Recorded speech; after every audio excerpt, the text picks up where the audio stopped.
ndina Jesu aye chikakarara shumba yachu ndina Jesu aye chikakarara shumba yachu ndina Jesu aye chikakarara shumba yachu ndina Jesu Munhu wese so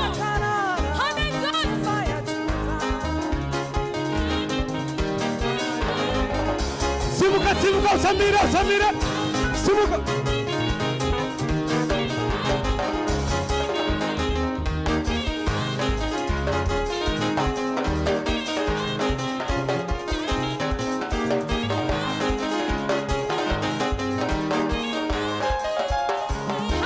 Simuka, simuka, simuka, simuka, simuka.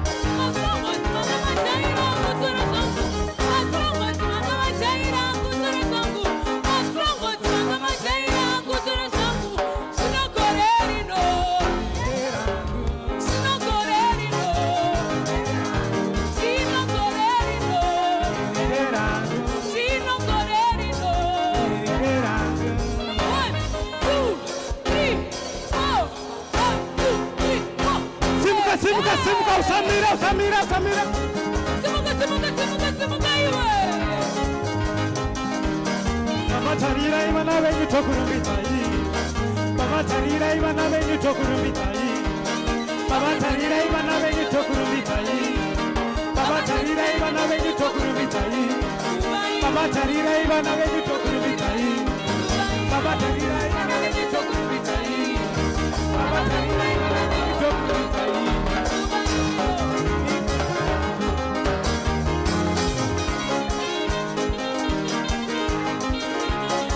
Samira, Samira, Samira, simuka, simuka, simuka, simuka, simuka, simuka.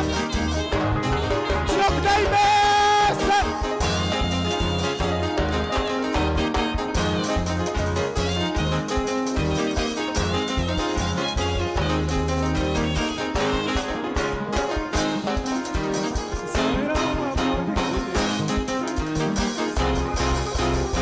We live Jesus, higher, higher, higher, higher. We live Jesus, higher, higher, higher, higher, higher, higher, higher, higher, higher, higher, higher, higher,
Samira, Samira, simuka, simuka, simuka.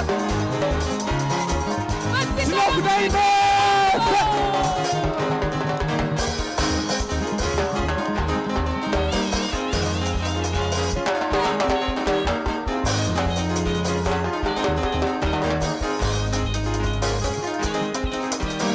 Mama tarira iwa na wenyu tokurumitai.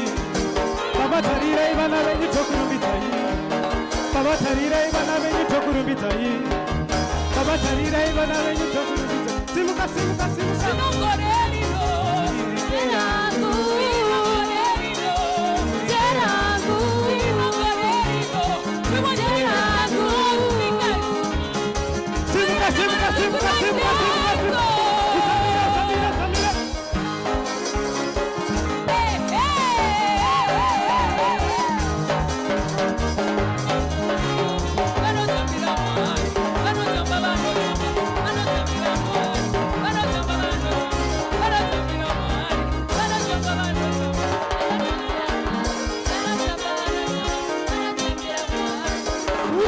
Make a joyful noise unto the Lord. Hallelujah.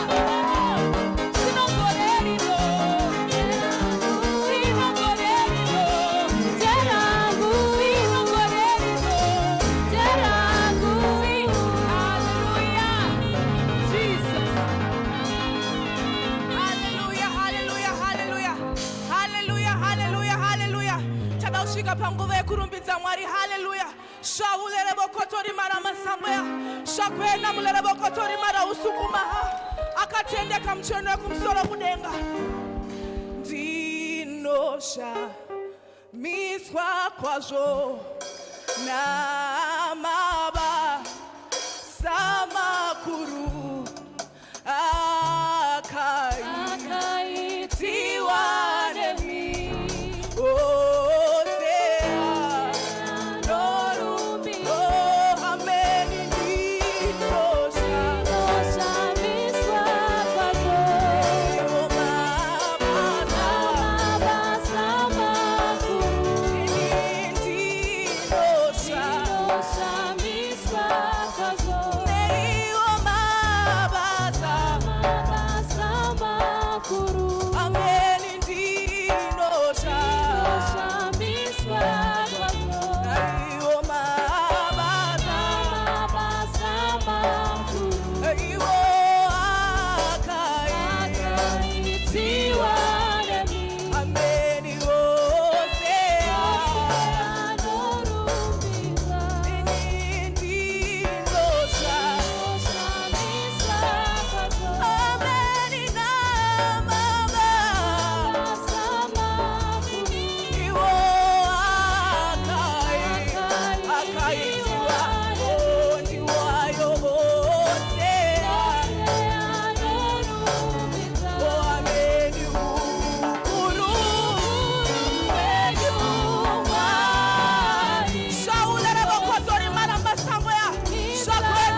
rienda rabashikaya.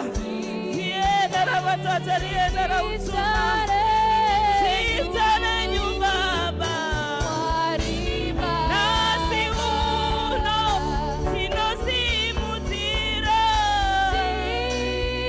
Tinosimutira sitare nyucheso. Sitare nyumbaba.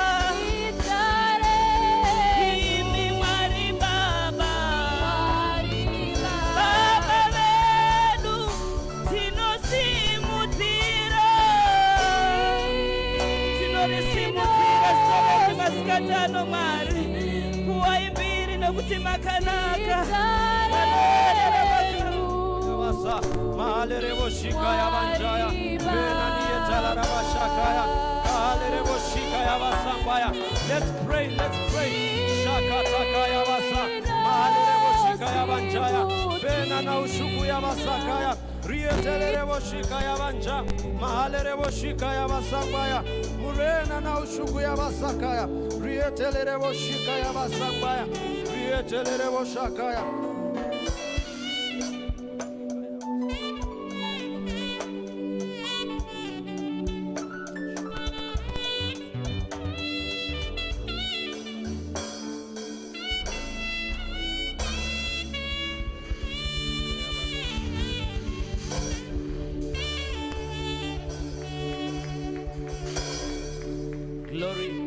Whilst we are still standing on our feet, ladies and gentlemen, allow me this afternoon to introduce our speakers who are amongst us. We've got Pastor Shepherd. He's an Amphi graduate with a diploma in church leadership. He also holds a diploma in church administration with University of Pretoria. He is mightily used in the area of evangelism and miracles, married to Pastor Gloria and blessed with 4 children. He did not travel alone, but with him is Pastor Gloria, who's also an Amphi graduate. She holds a diploma in marketing management with IAC, and she is also a great teacher of the Word of God, a worshipper, a youth pastor. She is married to Pastor Shepherd and blessed with 4 children. Currently, they are pastors in Vurwi. Ladies and gentlemen, let us put our hands together as we welcome our guest speakers to the gospel podium. Let us give them a pam-pam. Let us keep clapping as they are coming up front.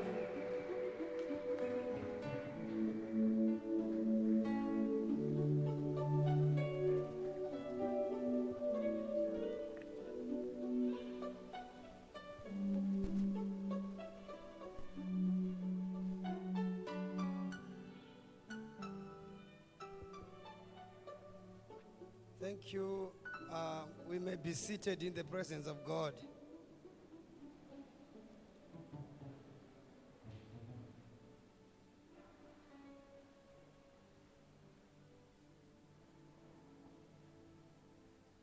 Maskata akanaka kwatiri tose.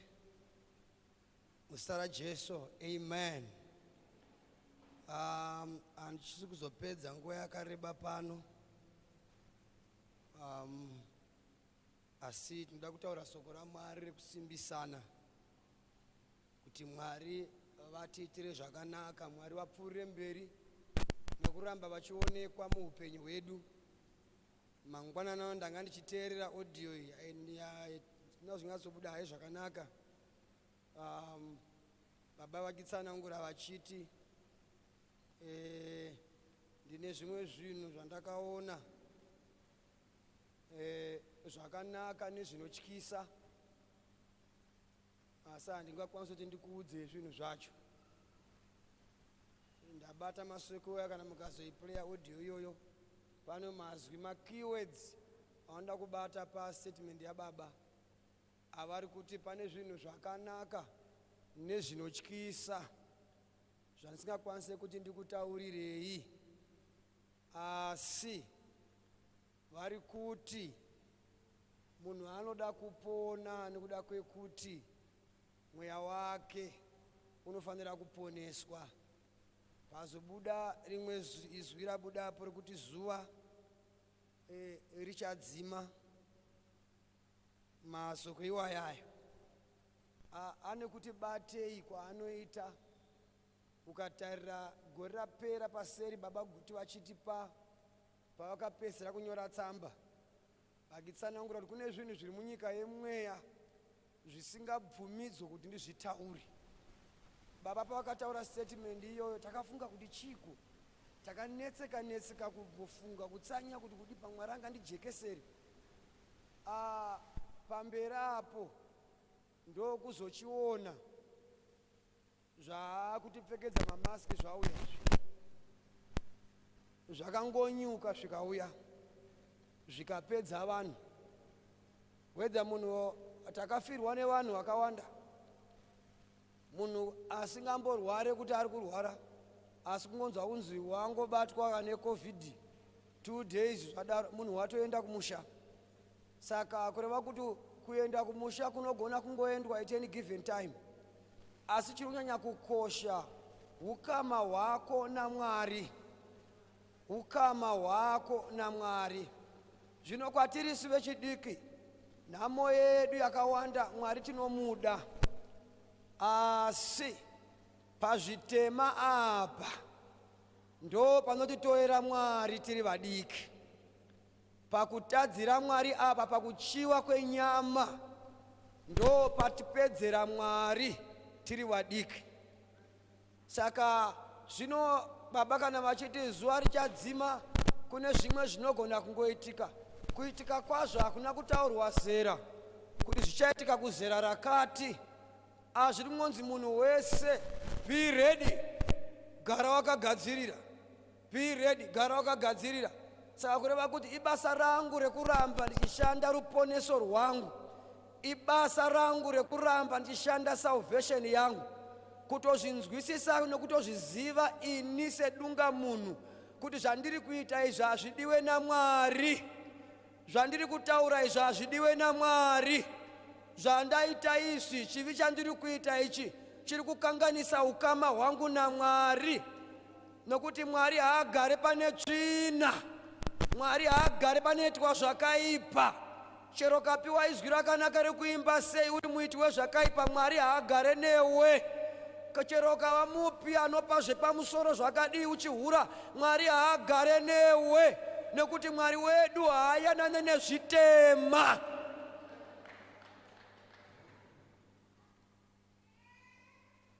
Saka ndo vhesi yandopedzera kuparidza. Chero kwese kwandoenda kangota mazuva akangota more than 2. Handibve panzvimbo sina kuparidza vhesi iyoyi, notoiparidza chete. Noti ndinotenda kuti munhu anofanira kuponeswa. Jesu akambofire mahara, munhu anofanira kuponeswa. Anobaba kuti kana uri hasha dzimwe dzekuda kutouraya munhu, uri kutoda kuponeswa chaiko. Why are you hiding uchizwa kuti nini ndine zvinhu zvinonditambudza kana ndiri ndega? Panonzi wanda kuponeswa pauyai auye unoita zvivindi, asi waakuseruka une dambudziko rinokunetsa.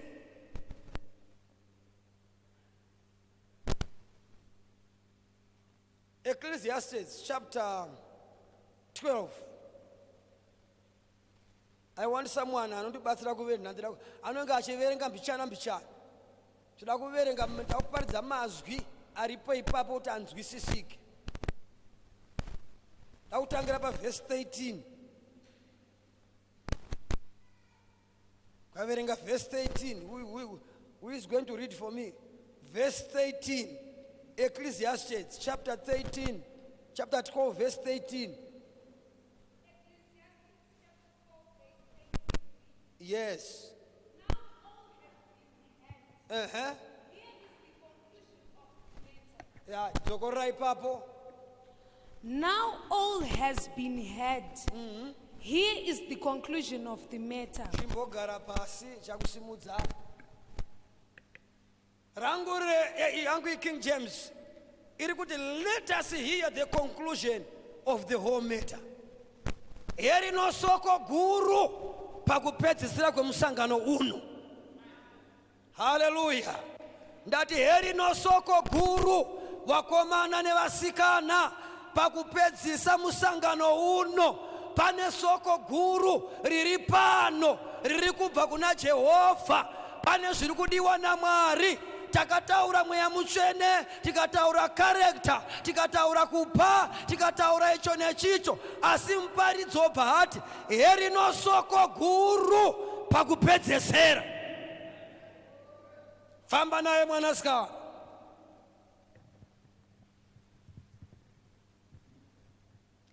Fear God and his commandments. Right, tombomira ipapo. Fear God. Soko guru pakupedzesera. Vakomana nevasikana, fear God. Hallelujah. Fear God. Tati soko pakupedzesera, rega kutya vanhu, but fear God. Munhu anofanira kutya Mwari, kwete kutya vanhu. Tine vanhu vanotya vanhu, vanotya leadership yekuchechi. Ndiri kuti masikati ano, mwanakomana nemwanasikana anoda kuchengeteka ngaatye Jehovha. Bhaibheri roti kutya Jehovha ndokuvamba kwezivo. Kana uchida kuva mwana akanaka, fear God and keep his commandments. Chengete mirayiro yake. Munhu anoda kutya Mwari, kuti munhu anoita muviri uri weak. Angoda kubata mazamu anobata, angoda kukurova anorova, angoda kukukisa anokisa. Tiri kuti masikati ano, fear God.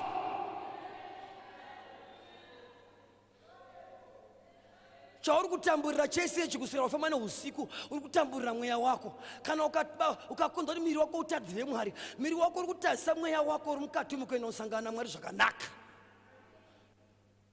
Enda uine zviviri zvoda kupinda mugehena iwe. Une zvivindi zvakaipa. Rikidzi rine moto, une zvivindi zvoda kupinda mugehena mumoto.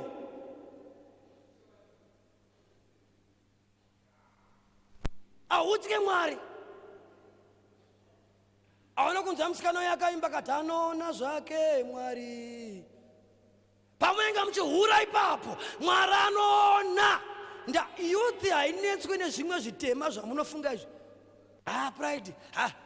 Pride varimo zva but vashoma. Saka Bishop Kapandwa akati youth inetswa nepatriotic front. Kuhura ndo kunonetsa youth kuchiwa.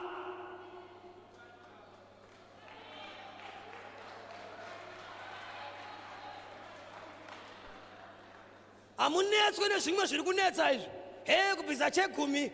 Saka vakomana nevasikana chatiparadza patriotic front.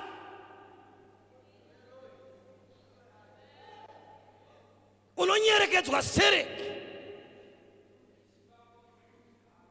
You cannot control yourself. Tiri kuti chiri kukunetsa ichi nature chakatonamirwa pauri naMwari. Inda uchinetswa nezvinhu zvakaiswa mauri naMwari iwewe.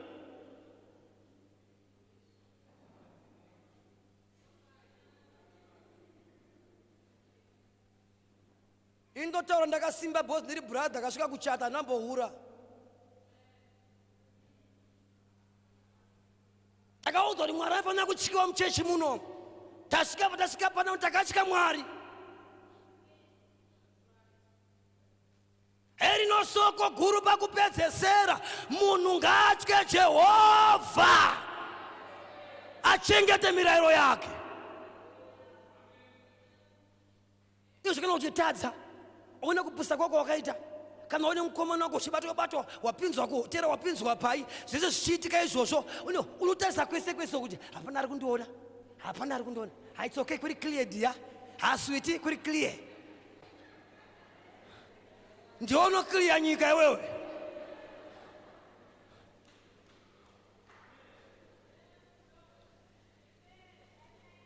Urema wako ndio yokuti unozviklia kwese kwauri kuona. Asi ukuwazviklia here. Kuna Mwari anoona wakomana nevasikana. Go pamberi pacho inoti kudiko mwanasikana rautopedza kuparidza.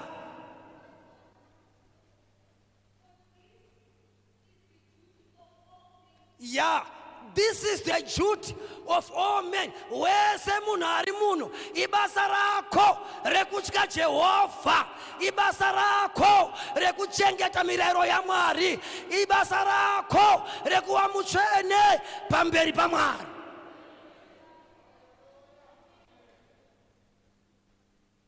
pamberi panoti kudii?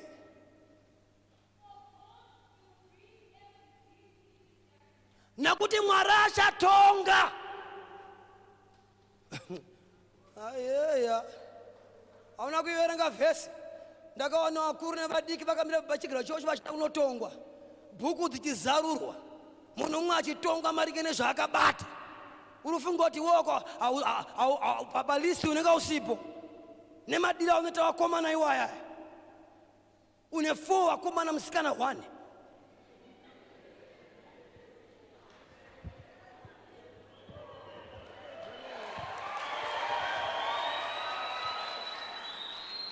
Toda kupedza newo masikatani kana riri shavi rechihure rinokupa kuti ude varume kusvika pakadaro.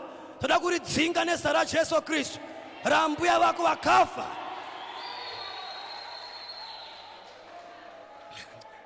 Rambuya vako vakafa vasingagare pavarume. Iroro shave iroro rakapinda mauri, ndosaka usingagutsikani. Kunyengwa nomukomana mumwe chete haugutsikani. Chero wanyengwa zvisiri pamutemo haugutsikani nazvo futi. Uda kunyengwa kairi, katatu, ka4, ka5 ndokuti uchichiwaswa ndiripo. Wanyanyonakei.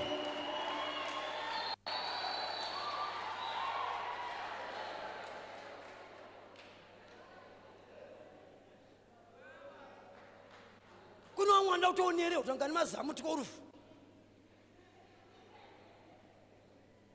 Ungorione maviri anenge anonadzima yangu ndikarora, ungorione tu. Chaona kuzvechi kuzvinesa kuda kuchallenge kuti uzikano mese mzimre kuti ndiwe chaiye.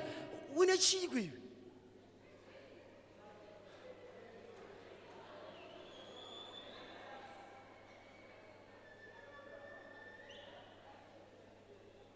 Ndakaverenga imwe bhuku vhesi riri kubhuku raJeremia yakati simudza meso ako utarise kuzvikomo zviri kure nezviri pedyo newe, utarire pavasina kuti upombwe newe kuti ndepapi. Unoziva kuti the salvation kana ukatendoka uine dumbu hariperi nokuti watendeuka, unoramba uine dumbu rako. Salvation inoponesa mweya, haiponese body structure. Mazinzwa, ukatendoka uri chidhakwa, Mwari haabvise mabhawa muguta nokuti watendeuka.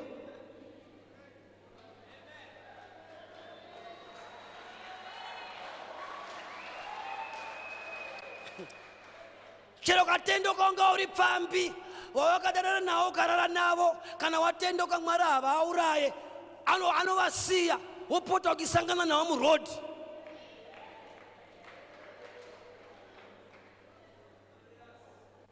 Uchiti ukasvika nepota wakombana asi Mwari makaita henyu uyu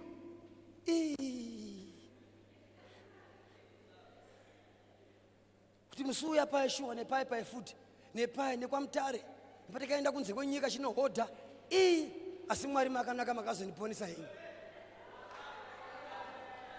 Mwari haavabvise panyika, anoda kuti uzvizive kuti wakambopfuura nepo.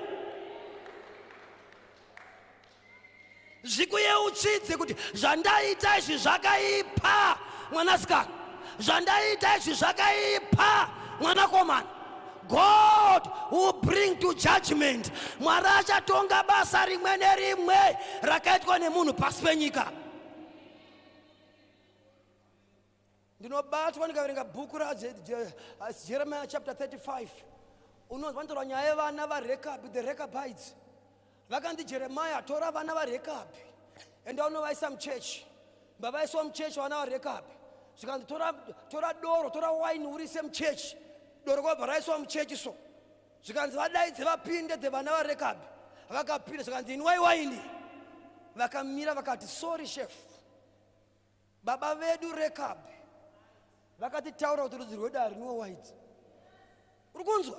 Vana vakapiwa muto weZaoga iva.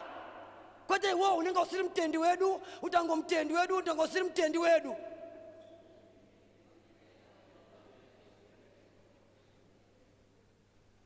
Tuda original copy yeZaoga, kwete photocopy.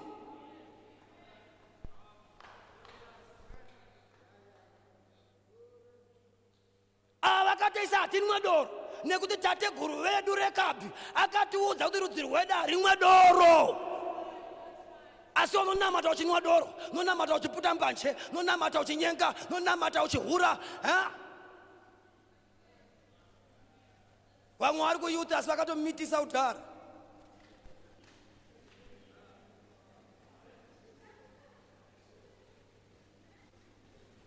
fana kufomwa imwe ministry yevarume vakamitisa vese dangohwanda nemasinguro echikadzi chete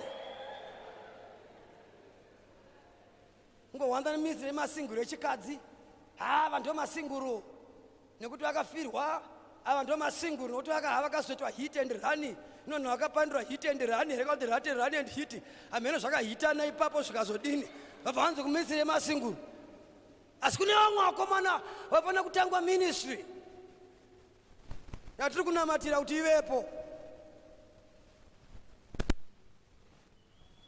amenenge yakunzi single meni kuti single chii ameno asi singuru haifanira kushayikwa nekuti pane vakambosingurira ari ane vana vainawo netimotokabvisa nhumbu tikaramba turipo iwo waisazviziva here zvauri kuita zvinhu unobata nhumbu waisazviziva izvozvo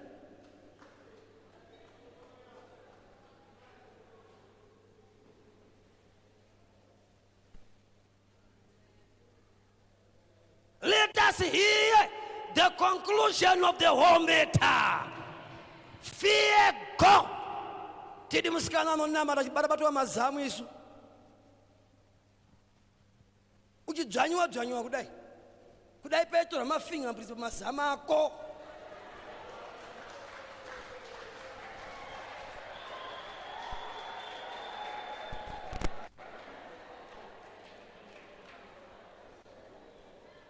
paibatu apa ndi bigi kwamurehwa apa ndi Joseph wekwanhingi apa ndi takudzwa wekwakati apa ndi nhingi mafingerprints ako apiya pachipfuva chemwana musikana asinganyare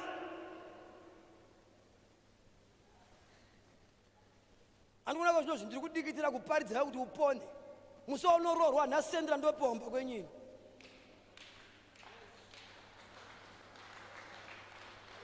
in even neither my fellow DP mapokotera avambofa akadaidzwa kunzi DP yamutore mari kunoko dai tapfuma wako mane mari kurorwa kwavanhu muzayoje uchingoti parorwa mwana kuti 10 kana 20%.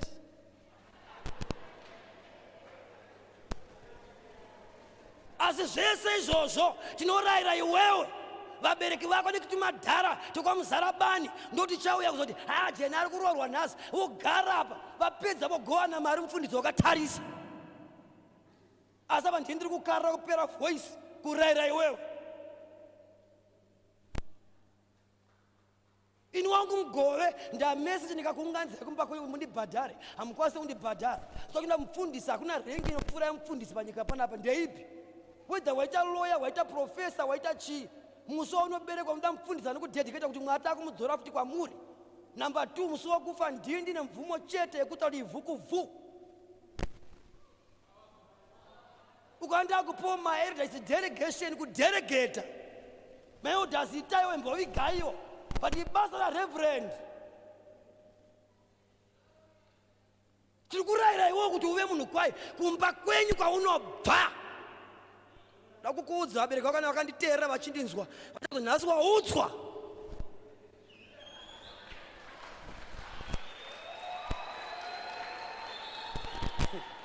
zvokutamba neupenyu unotamba neupenyu nekutsvuka kwese munotifira imi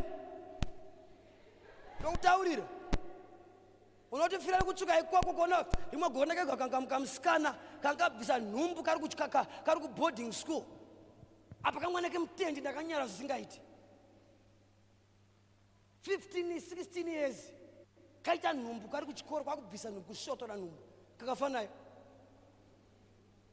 zvika nevabereki mutemo womusha muno kana mwana aita tsika dzakadai so haavigwa kwakavigwa vamwe unanovigwa musango guva rikacherwa musango kusina kuigwa ane guva rake ega nanhasi uno chero Jesu akauya achamukira musango ega imomo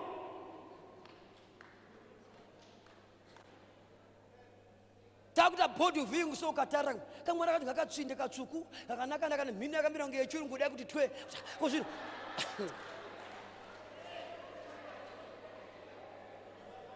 pari zvekumira kwemhino nekutsvuka kweganda hazvina basa rese ndakufa waakuenda kunoora unodada nenyama inobatsira chii unombomhara nenhunzi uri mupenyu iwe.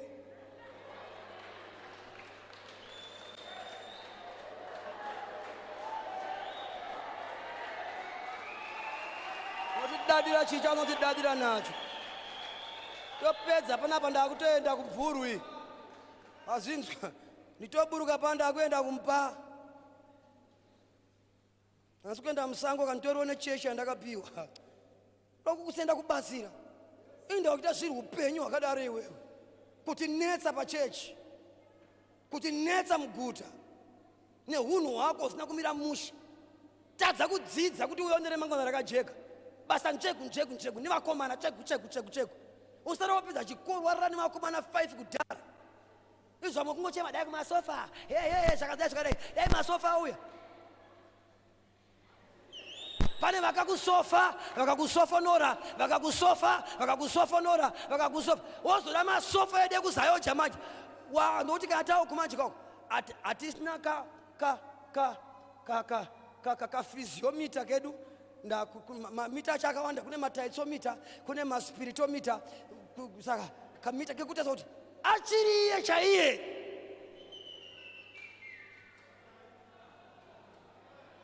Utra utsotso wokunyepa. Soko riri kuti itya Jehovha ubve pazvakaipa. Ibenefit yani ndeyangu, ndeyako. Ukanyo kutambiswa. Uri muyuthi. Kutambiswa. Ndokuudza zvoti kwasangana nemangwana ndi mhorese. Ndakanafana ndakutare kuyuthi tigurume makurugu. Tiperere voice kugadzira makurugu mbava matsotsi. Muronge musangano kupisa thousands of US dollars kuguruma matsotsi.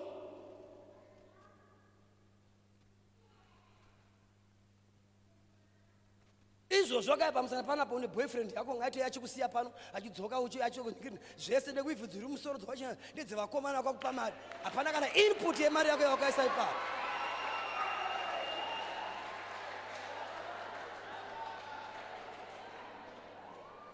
Wakatononoka iwe kudepartment rako uchigadziswa musoro mutown. Nemari yeboyfriend. Kana wewe kudzungera kwako boyfriend mukomana weshamwari yako. Katari aundoti pana pachishona anonzi murume huma. Unoda kutamba nehuma.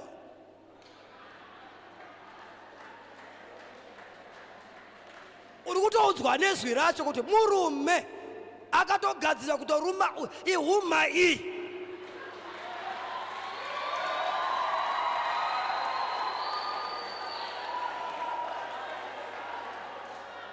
Chinodyiwa mari zvine basa rese. Tiri kuda vakomana vakapona muzayoja forward in faith. Tiri kuda vasikana vakapona muzayoja forward in faith. Hatiri mbwende dzevakomana vanotya Jesu, vasikana vanotya Mwari. Ndo vatiri kuda muchechi medu.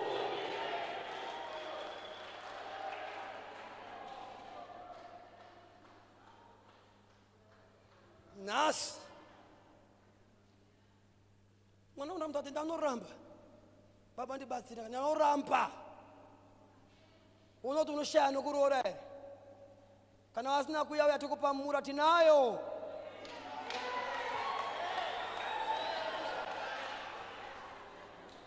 Tokuzodza nemura. Unoparorwa iwe rakacheka nyika. Why are you wasting your time? Kupedza mari resources yedu. Kune zvimwe zvikomana zviri kumachechi kunzoko. Akandi ndemufesa wangu. Akandane nzara. Ndikando kunodya ikoko. Kandani. Uite basa rekupedza nzara dzevanhu musha masingazive Mwari wabaguti muno. Zvivindi zvakaipa stereki. Unoda kupota uchinyarawo. Mudza ari padhuze kuti ana mufundisi unoda kupota uchinyarawo. Mudzi.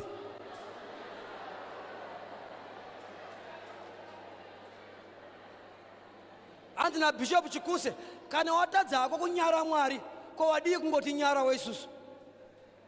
watadzaka kunyandiri kuita Mwari achona. Wadii kana wakonowa kunyara Mwari, wadii kungonyara kweisusu. Tambisa upenyu, kutambisa kukanya upenyu. Mwana ane pfungwa dzakaita sewe. Nyika iri kupera vanhu vane musoro, but vane musoro kuti nawo. Pane matsotsi anofa before time. Kufa neAIDS. Kuti ange ina apply kuti ndakalipira chikoro cheAIDS saka ndakazonewanira ikoko.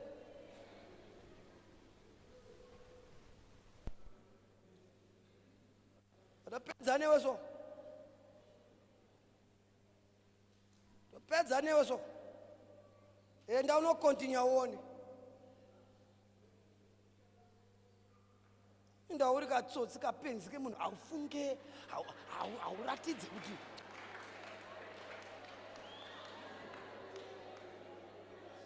komunhu achimba mana pangari batwe.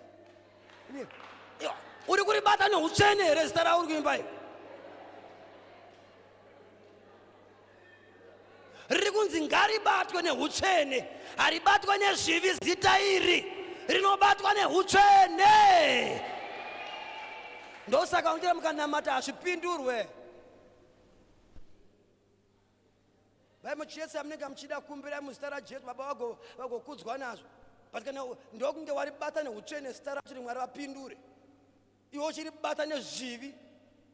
Ukaverenga bhuku raIsaiah chapter 1. Inozonziye zvizve zvakatsvuka sekucheka mutsvuku ngazviwe dididi. Akunotangira ipapo, tangira pamashure. Unzwa zvekutaura naMwari. Ari kuchema murikadzikira makaya nemaofari maberi penyu anondinhuhwira. Nditasa kusaidi. Kona Mwari auti kaya neofari inondinhuhwira. Haasi kunhuhwirwa nemari, but munhu ari kuuya nemari.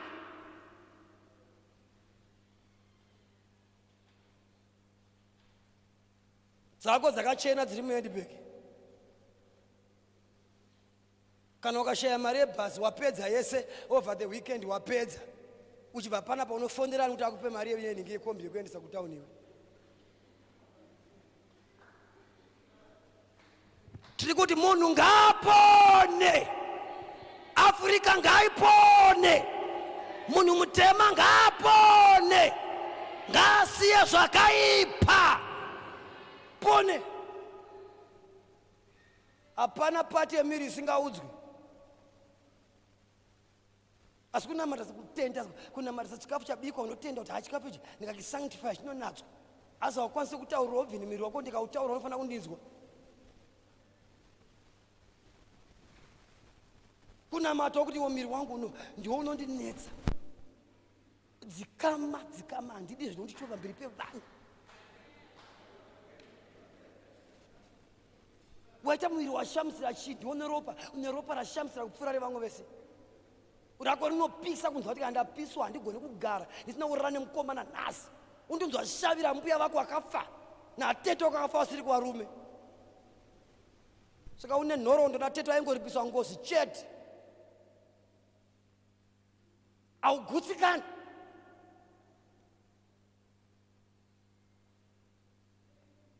Saka ndoyandokuudze ndakuenda.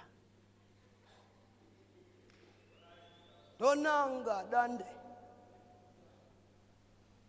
Senza kuudza kuti hatinamate tichihura muZaoga.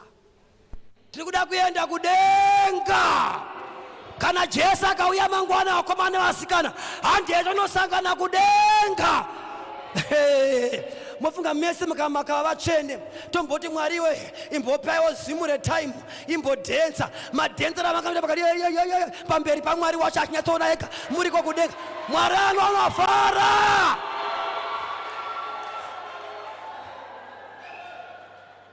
Konzanzi pahafu yechechi, pachechi yese yanga iripo only 3/4. 3/4 yakasara kwakangoya 1/4 ndiyakaqualifya kuya kuno.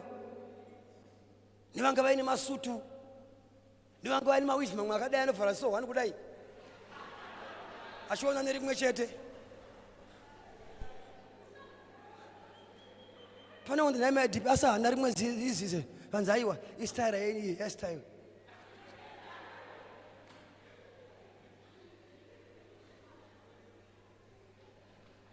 Dai mavharira munoita maziso, ariyo mavharira munoita kuona zvitemba dai mafamba. matinetsa vabereki vachema mudzimba umu, vachema uyu hagadzikani, uyu hagadzikani. Ndiri mwana ndikazopiwa kumupfuri kuti nemweya wodha wangu mai papa vachema nemwana wavo. Tikaona mukana kana madzoka kuisa tiri kuuya naye mumubatsiri. Mai vacho vakatipfundisa mwana wangu anohura.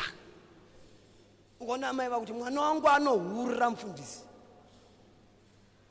Kugara nedhimoni rechihure chairo. Uri mwana mudikisewo kudai. Semukomana izvi izvi kugara neshavire ufeve. Unogara nechikomba munhu womusikana. Hanzi achikomba, chikomba changu.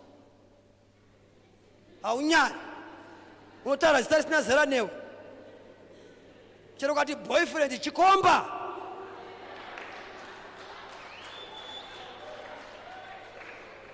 Anota takambokaimba anti chikomba cha Silvia chauya mai we chikomba cha Silvia. Chikomba weda mata nechirungu kunatsa kuti boyfriend chikomba. Vakakurira kumusha vanoziva kuti kana manhanga akakomba adyiwe, derere rikakomba haridyike, muri wombora kana wakomba udyike. Saka kureva kuti kana iwe uine chibaba chiboyfriend, une chibaba chakakomba, iderere chairo risingadyike.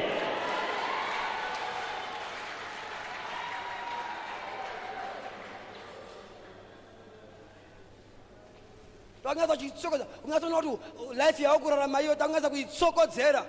Unoti inototoshipa mate kuti ndozvingadadwe nazvo izvozvo. Tadza kudzikama kuzvichengeta kusvika pakuroorwa zvakanaka. Svika mumuchato. Mwari achifara patiwa holy ningi panapa vari kupinda muholy matrimony. Muchato mutsvene. Ndiri kuchatiswa ndiri dauta ini. Mimwe iyi kuzomwedzera wotsika kunzi akapfuura kuti aigodi hama dzangu akapfuurawo nepo nengonzi asikana ana mai vachikuru kupfekedza mavheyo kuna vamwe asara kupfekedzwa mavheyo nekuti vakadzi kudhara.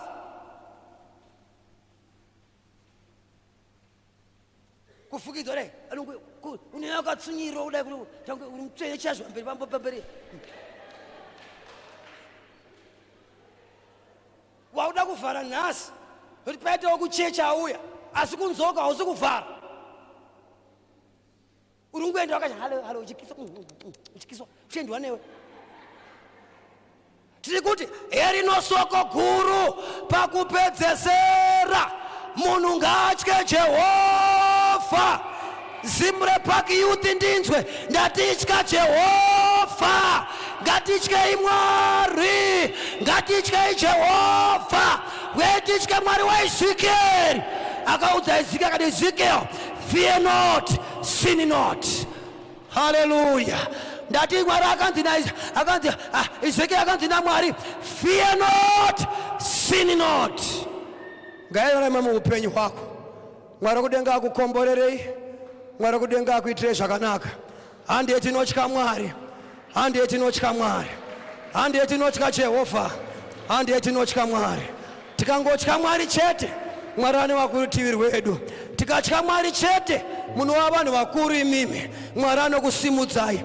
Asi zvivi zvinonyangadza kurudzi rwupi nerwupi. God bless you.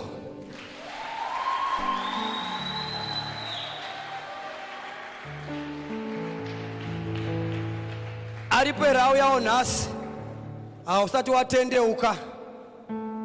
Musangano uno takauita kuparidza Jesu anova ndiye umambo hwaMwari, kuti vanhu vauye kuna Jesu uyu watinoparidza pano, kuti urarame uregedze kufa asi uone upenyu husingaperi. Uripo here masikati ano usati watendeuka? Unoti mfundisi, soko raMwari ndarinzwa, ndoda kutendeuka, ndoda kutendeuka. Kutendeuka idecision inoitwa nemunhu pasi pezuva. Ndiwo unodecide I want to repent. Andikuramba ndiri mutadzi, mbeu yechivi kuti ife muupenyu hwangu. Ndakuda kuti mbeu yehupenyu yaJesu iwoparete kubva mukati mangu, ndigone kukurira zvitema. Varipo here vasati vatendeuka vari pano? Ndiri kuinvaitai kuti muye mutendeuke, mutore Mwari masikati machena. Varipo here vasati vatendeuka? Anda kutendeuka wainvhaitwa neshamwari yako unzi handei kuchechi, ukauya. Saka hatingakusiye uchienda usina Jesu. Toda kuti utendeuke, upe upenyu kuna Mwari akuite zvakanaka. Wonderful. Maasha, rovai maoko kuti kuda data decision. Ndigirewo mukoma wangu. Wonderful. You have done a good thing. You have done a good thing. Praise the Lord. Vakomana perekedza yo tambira yo mukomana. Who is coming? Praise, yes. Praise the Lord. Praise the Lord. Praise the Lord. Pane mumwe here zvakare aikona kuita zvivindi zvekugara usina Mwari paupenyu. Aripo here mumwe? Aripo here mumwe? Tinonamba tichikukoka. Aripo here mumwe? Ariko here kuvasikana uko? Ariko here mumwe kuvakomana uko? Auya aite danho guru atorwa pano namukoma vati ndakupa upenyu hwangu kuna Jesu. Haleluya. Kutendai zvikuru. Notenda zvikuru mukoma nyasha Mwari akuitire zvakanaka. Ndoda kunamata nehama iri pano izvi. Kwandiri ni zvavaita zvinokosha. Zvinokosha. Nekuti handangosvika mukanda pano pandiri. Ndakabva neipapa pamwe musi kwakaparidzwa. Ndikaya ndikagamuchira Jesu ashena muponesi upenyu. Saka ndoda kuti hama yangu iyi ndiitungamirire pakugamuchira Jesu saishena muponesi upenyu hwayo. Mwari wamusimudze, Mwari wamupe nyasha, Mwari wamupe remangwana rakajeka, nekuti atora mambo wamadzimambo naishe wamadzishi. Simudzei maoko enyu.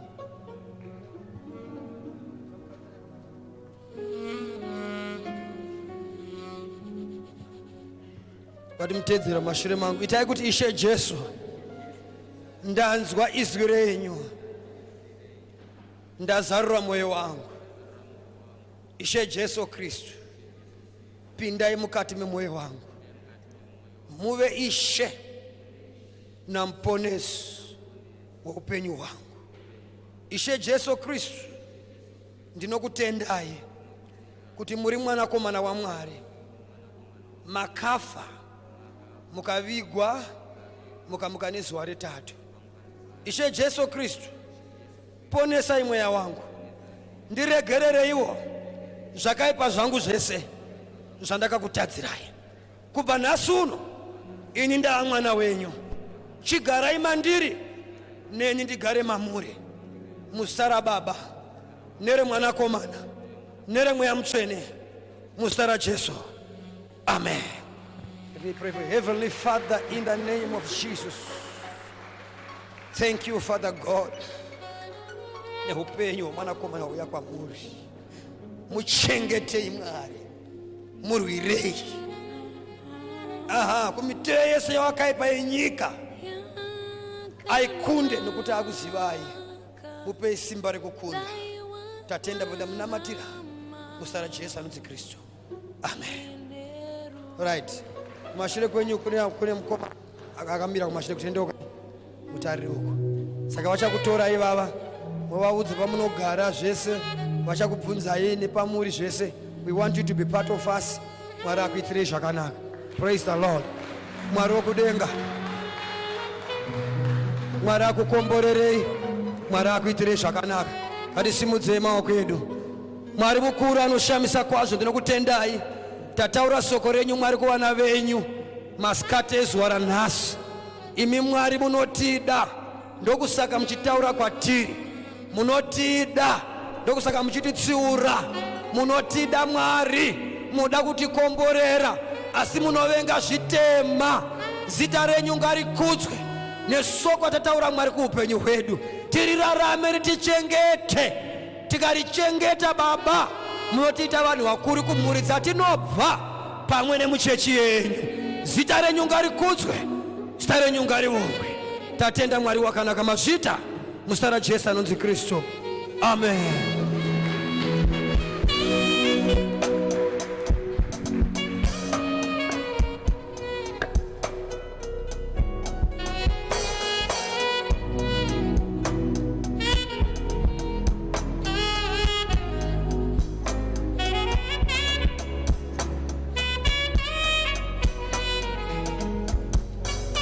We want to thank the Lord so much.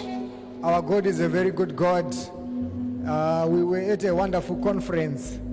Kusachinjao, it's a choice, but the word and the teaching has been given to us. We can ask our mother advisors to assist in the preparation of the Holy Communion. We are about to partake of the Holy Communion, but as we are preparing to partake of the Holy Spirit, we just want to have a time to go before the Lord with your personal life. The whole teaching, the whole conference, we were being taught to be good people, to be real children of God, to be true disciples of our Father. So before we partake of the Holy Communion, we just want to have a soft worship song as you reflect and make a decision. After this conference, what type of a person am I going to be? After all this teaching. So as we are preparing to partake of the Holy Communion, we will kindly ask our worship team to come up front, maybe half of it, to lead us in worship. We can be sitting if we want, or we can be standing, whatever makes you comfortable. But we want to have a time to fellowship with the Holy Spirit, to really reflect on your life, to connect your spirit to God, to say, God, help me. After this conference, I want to be a changed person. After this conference, I want to be a changed somebody. So as the worship team is leading us in worship, we want to go deep into fellowship with God as we prepare to partake of the Holy Communion.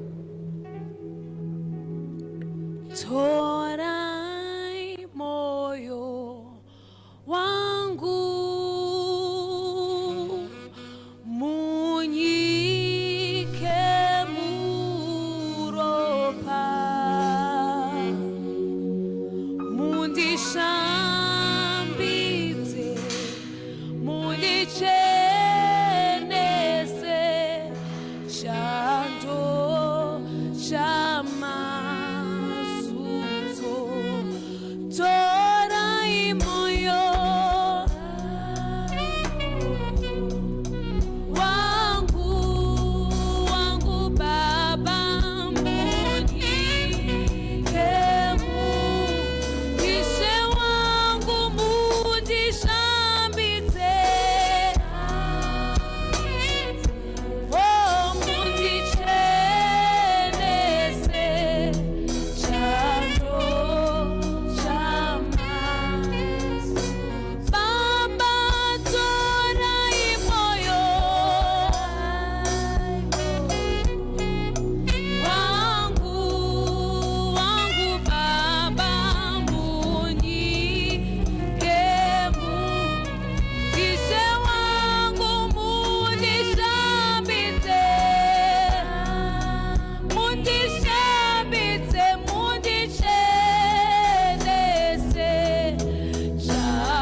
continue in the presence of the Lord, we will kindly ask Elder Mtisi to come and lead us as we partake of the Holy Spirit, of the Holy Communion.